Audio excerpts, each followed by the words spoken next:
Now, Leanne, honesty is free. Oh my God, Helena, you're fucking amazing. Hello, everybody. Welcome back to my channel. My name is Queenie, for those who don't know me.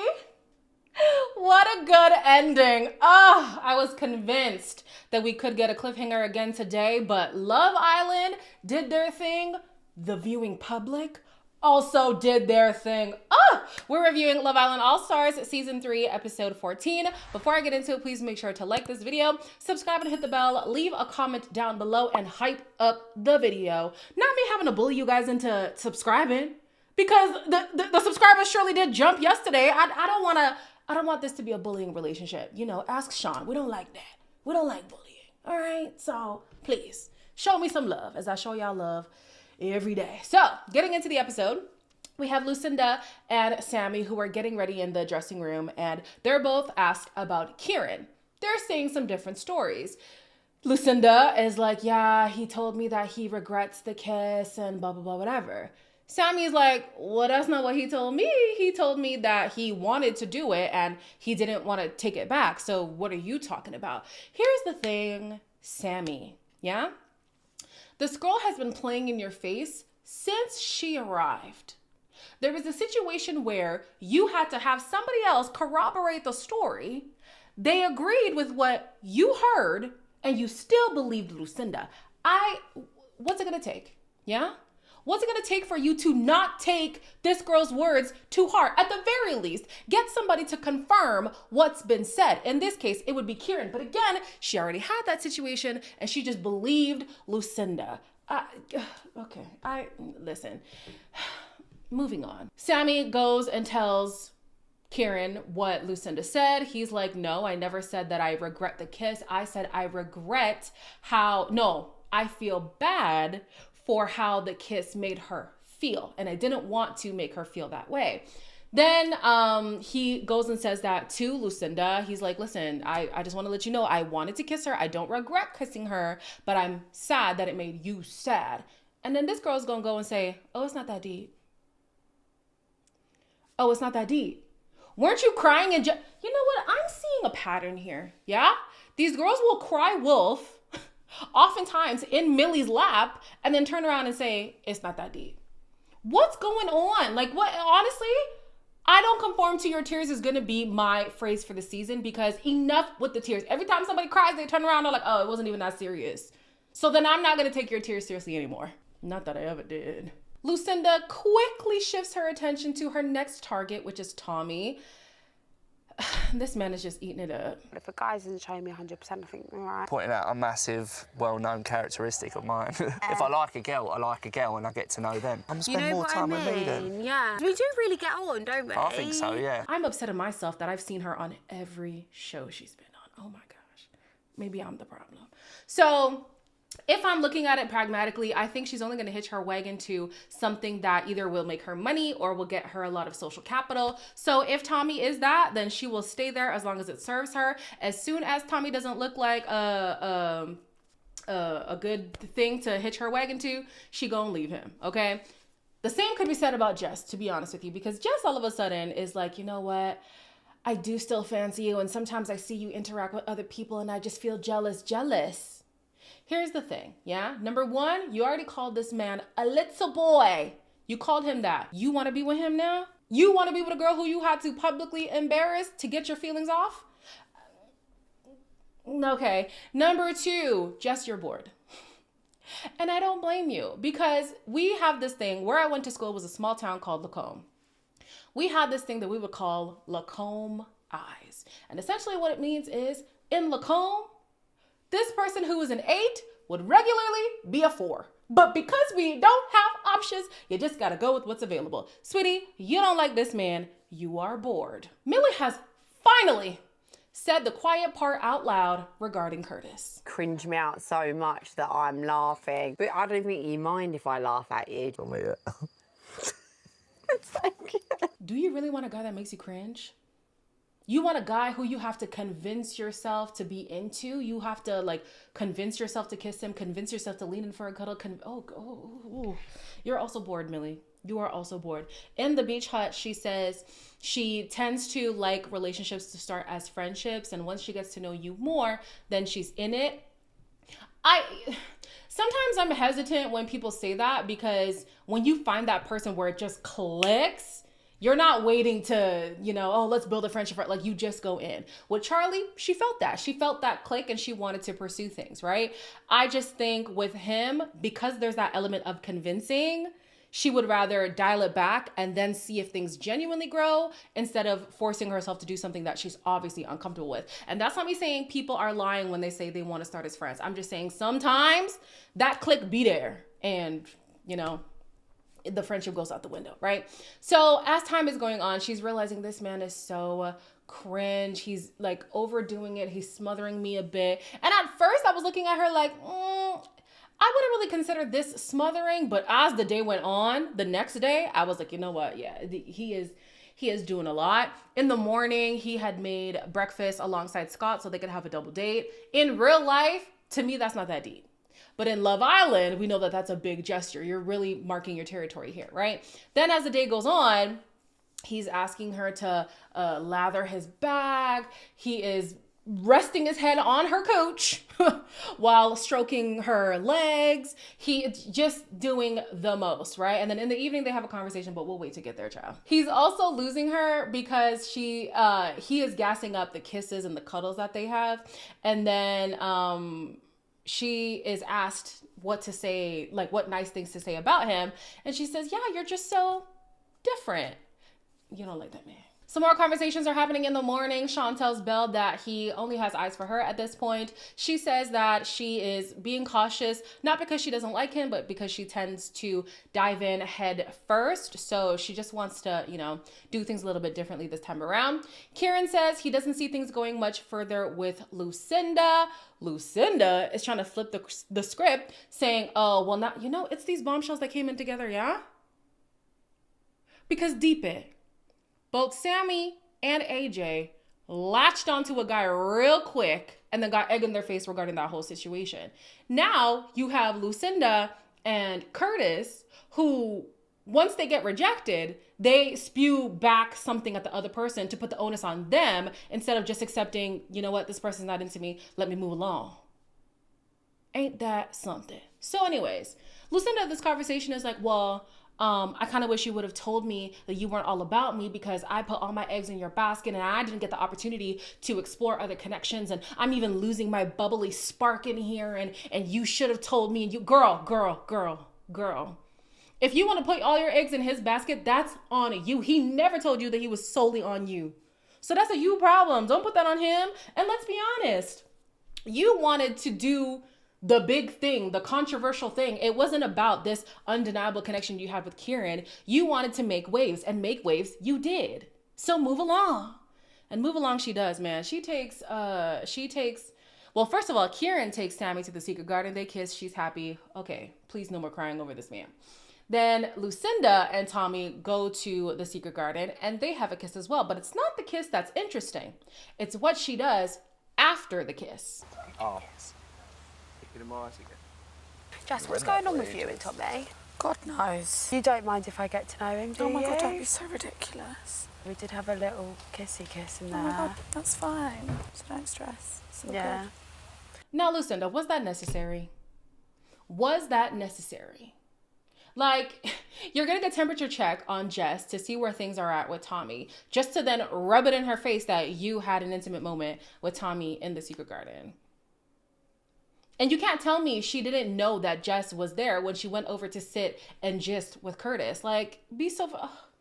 Man, Lucinda, your weird vibes are...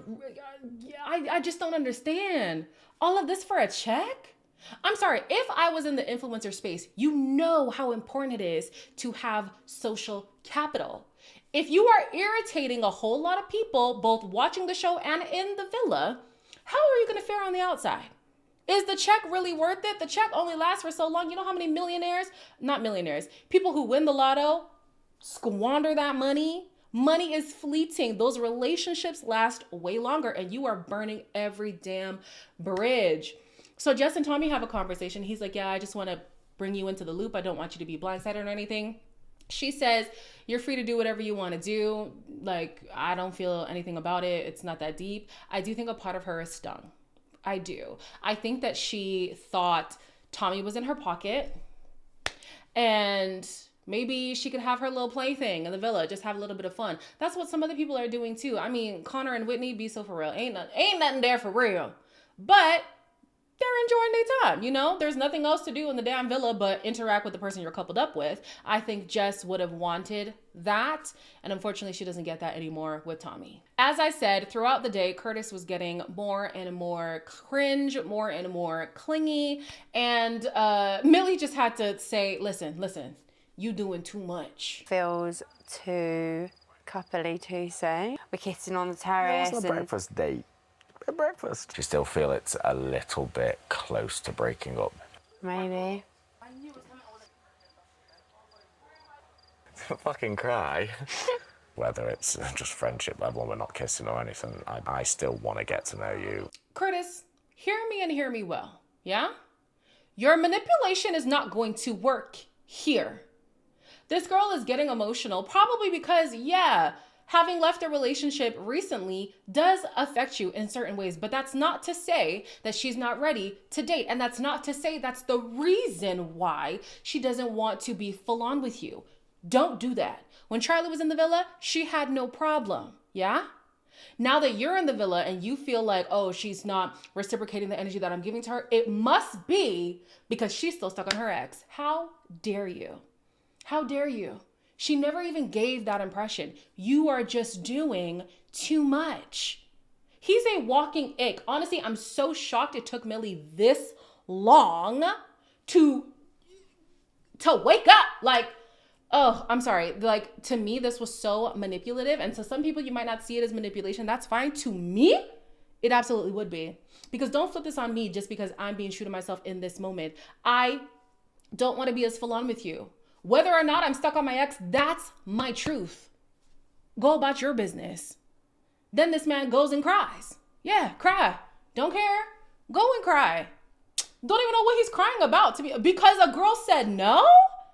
Move along. I think maybe he had this infatuation for Millie before even coming on the show. And so his celebrity crush doesn't like him back. That's what I am getting from this situation. We get some screen time between Scott and Leanne, and guys, I'm on the boat. You're my favourite person. Yeah. Well, I'm glad you feel that way. I'm glad you feel that way. I genuinely didn't expect to come in here and have like a connection. Like, I think we just fancy the fuck out of each other. I don't think it's early days anymore. We can actually put that to bed. We can put that to bed. I ship this. I ship it completely. I mean, I was already shipping it. I just had my eye on Scott. But at this point, I think he's had multiple occasions to prove himself regarding Leanne. And he has proved himself.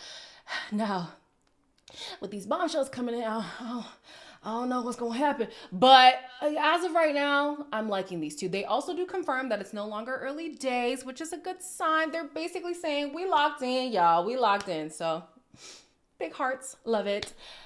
Maya comes in. And she says the public has been voting for their favorite Islanders. The favorite guy is Sean. Surprise, surprise. You know, one thing about the UK, they will conform to the tiers. And then the favorite girl was Sammy.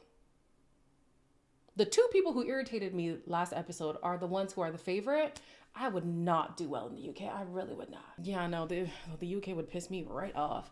So anyways, the bottom people are Connor, Shaq, Curtis, Lucinda, Jess, and Leanne, which did shock the Islanders, but let's be so for real. If you don't see Leanne, it's because she's attached to Scott.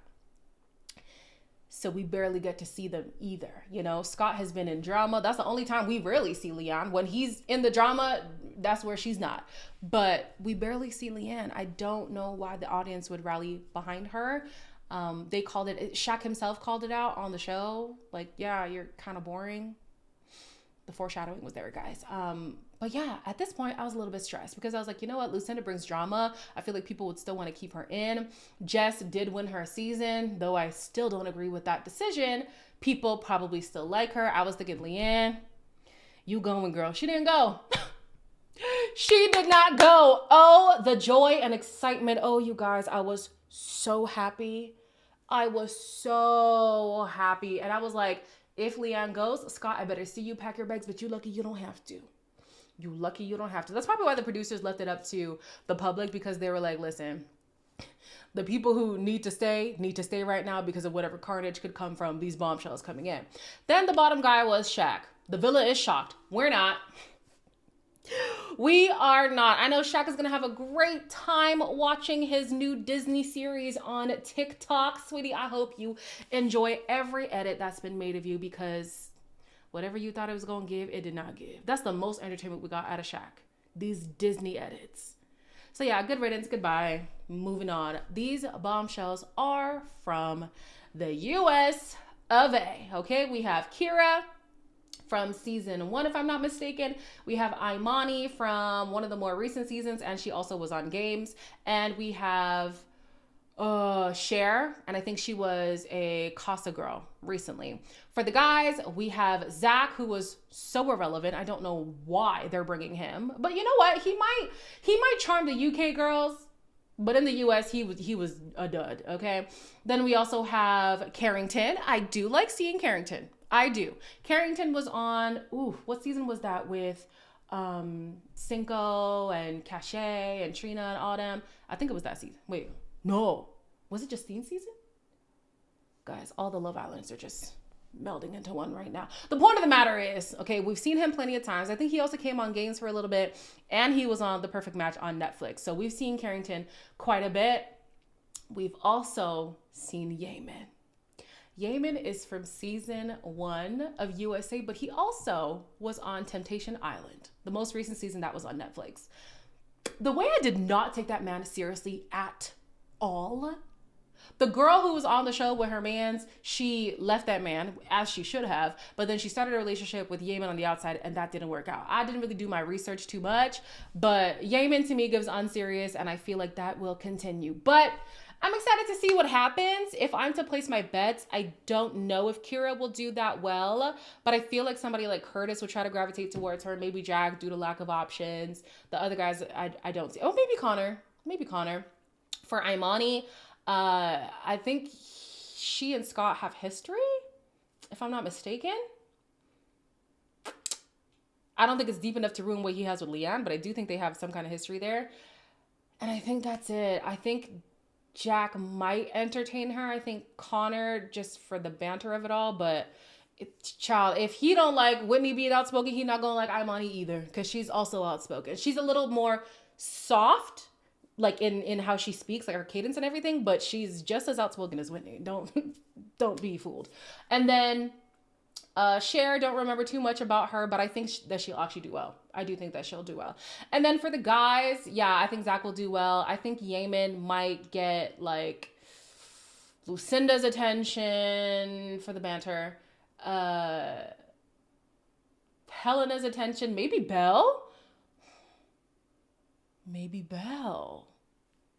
Oh. And then who's the last guy? Carrington. I think Carrington would do well. I think a few girls will be into Carrington. So we'll see how things go. As always, like, comment, share, and subscribe, and I'll see you in the next one.